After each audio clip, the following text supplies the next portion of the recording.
dami na nangyari simula nung last time tayo nag-usap. Dami na, sis! It's really a thing.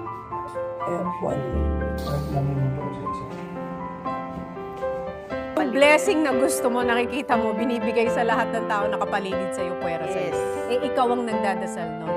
So, what do you do when you're praying for something and then everyone around you is getting it except you? You just have to be happy sa blessing ng ibang tao.